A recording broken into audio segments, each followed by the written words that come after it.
ఇవాళ మనం 79వ స్వాతంత్ర్య దినోత్సవం జరుపుకుంటున్నాం.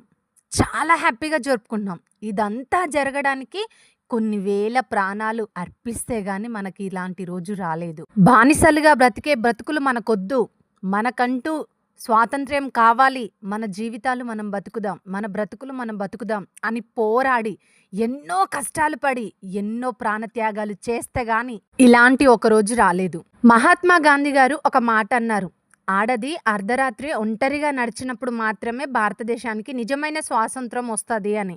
కానీ ఆయనకి తెలీదు. ఆయన కలగన్న స్వాతంత్ర్యం రావాలి అనంటే ఇంకా ఎన్ని యుగాలు పడతాయో అని. భారతదేశానికి బానిస బతుకు వద్దు. వాళ్ళ బ్రతుకులు వాళ్ళు బ్రతుకుతారు అని ఎంతోమంది వాళ్ళ కుటుంబాలను పక్కన పెట్టితే గాని ఈరోజు ఇవాళ మనం ఇలా హ్యాపీగా ఉన్నామన్నమాట. వాళ్ళు ప్రాణాలు అర్పిస్తే వాళ్ళ ఫ్యామిలీస్ మాత్రమే జరుపుకోవట్లేదు కదా, మనందరం జరుపుకుంటున్నాము అనంటే మనందరం వాళ్ళ ఫ్యామిలీ లాగానే కదా. ఇవన్నీ మనకి పుస్తకాలలో చదువుకుంటే తెలిసింది. ఇలా జరిగింది, అలా జరిగింది అప్పట్లో అని. కానీ ఇదంతా మనం కళ్ళ ముందు చూడకపోయినా ఇప్పుడు మనం చూస్తున్న సమాజం ఏంటి? ఇప్పుడు మన కోసం ప్రాణాలు అర్పిస్తుంది ఎవరు? బార్డర్‌లో ఉన్న జవాన్లు మాత్రమే గదా!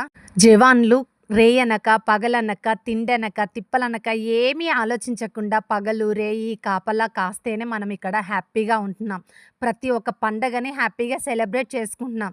కానీ మనమేం చేస్తున్నాం? వాళ్ళని ఒక్కసారి గూడా గుర్తు చేసుకోవట్లేము. ఇది కరెక్టేనా? మీరు అనుకోవచ్చు వాళ్ళు జీతాలు తీసుకోవట్లేదా అని. కానీ డబ్బులు ఎన్నైనా సంపాదించుకోవచ్చు. ప్రాణం పోతే తిరిగొస్తుందా? బార్డర్‌లోకి వెళ్తే తిరిగి వస్తానో రానో అన్న గ్యారంటీ అసలే లేదు. కానీ ఇష్టంగా నేను భారతదేశంలో పుట్టినందుకు నా దేశానికి నా వంతుగా ఎంతో కొంత నేను చెయ్యాలి అన్న ఒకే ఒక్క ఉద్దేశంతో వెళ్ళే ప్రతి ఒక్క సైనికుడికి తల వంచి సెల్యూట్ చేస్తున్నాను నేనైతే.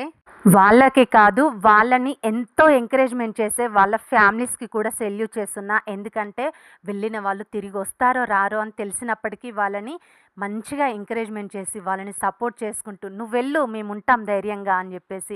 మేమే కాదు, మాతో ఇంతమంది ఉన్నారు, నువ్వు ఒక్కడివే కానీ మాకు ఇంతమంది ఫ్యామిలీ ఉంది అని మనందరినీ చూసుకుంటూ ఉంటున్నారే ఫ్యామిలీస్, వాళ్ళకు కూడా సెల్యూట్ చేస్తున్నా.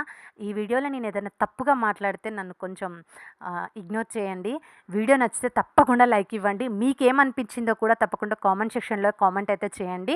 ఫైనల్గా అమరవీరుల త్యాగాలను గుర్తు చేసుకుంటూ బార్డర్లో మన కోసం ప్రాణాలు అర్పించిన సైనికులను గుర్తు చేసుకుంటూ భారత్ మాతాకి జై, జై హింద్.